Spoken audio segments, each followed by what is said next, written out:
بسم اللہ الرحمن الرحیم۔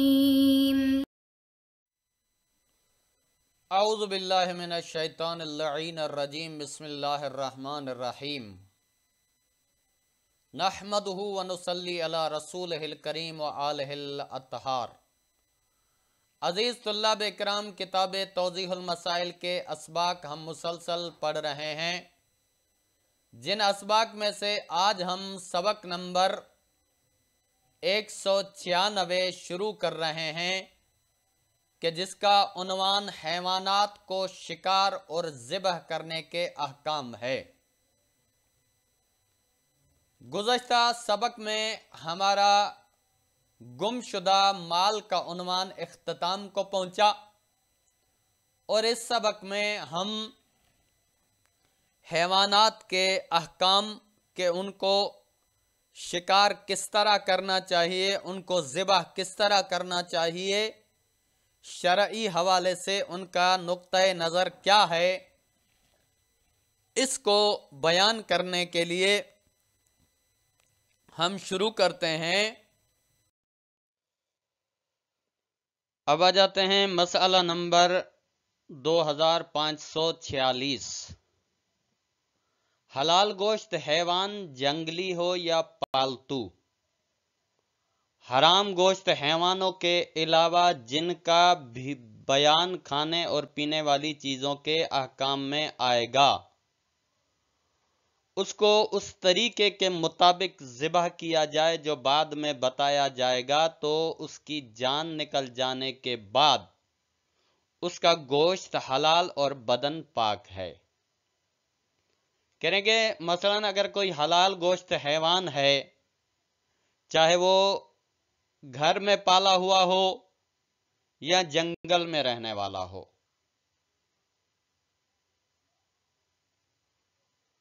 سوائے ان حیوانوں کے جو کہ حرام گوشت ہیں، جن کا آگے بیان آئے گا، اگر حلال گوشت حیوان چاہے جنگلی ہو یا پالتو ہو، اس کو اس طریقے کے اور ان احکام کے مطابق ذبح کیا جائے کہ جو شرعی طریقہ ہے، اور اس طریقے سے ذبح کرنے کے بعد اس کی جان نکل جائے، یعنی وہ مر جائے، تو اس کے بعد اس کا گوشت حلال ہو جاتا ہے اور اس کا بدن جو ہے وہ پاک ہو جاتا ہے، بشرطے کہ اسے شرعی طریقے سے ذبح کیا گیا ہو۔ اگر شرعی طریقے سے ذبح نہ کیا گیا ہو تو اس صورت میں اس کا گوشت حلال نہیں ہوتا اور بدن پاک نہیں ہوتا۔ لیکن اونٹ، مچھلی اور ٹڈی کو حلال کرنے کا دوسرا طریقہ ہے، جس کو آئندہ مسائل میں بیان کیا جائے گا۔ یعنی دوسرے جو حلال گوشت حیوان ہیں ان کا طریقہ جو ہے وہ ذبح کرنا ہے، لیکن اونٹ کا طریقہ ذبح نہیں ہے، بلکہ اونٹ کو پاک کرنے کا، حلال کرنے کا طریقہ نہر کرنا ہے۔ نہر کس طرح کیا جائے گا وہ آئندہ مسائل میں تفصیل کے ساتھ بیان ہوگا۔ اور اسی طرح مچھلی اور ٹڈی کو حلال کرنے کا طریقہ بھی نہ تو ذبح کا ہے، نہ ہی نہر والا طریقہ ہے، بلکہ ان کو شکار کیا جائے گا، اور کس طرح شکار کیا جائے گا اس کی تفصیل انشاءاللہ آئندہ مسائل میں تفصیل کے ساتھ بیان ہوگی۔ اب آ جاتے ہیں مسئلہ نمبر 2547۔ وہ جنگلی حیوان جن کا گوشت حلال ہو، مثلا ہرن، چکور، پہاڑی بکری، اور وہ حیوان جن کا گوشت حلال ہو اور جو پہلے پالتو رہے ہوں اور بعد میں جنگلی بن گئے ہوں۔ کہہ رہے ہیں کہ جنگلی حیوان کی دو قسمیں ہوتی ہیں، ایک جو شروع سے ہی جنگل میں رہتا ہے، جیسے کہ ہرن ہے، چکور ہے، پہاڑی بکری ہے، اور دوسرا وہ حلال گوشت حیوان جو پہلے تو پالتو تھا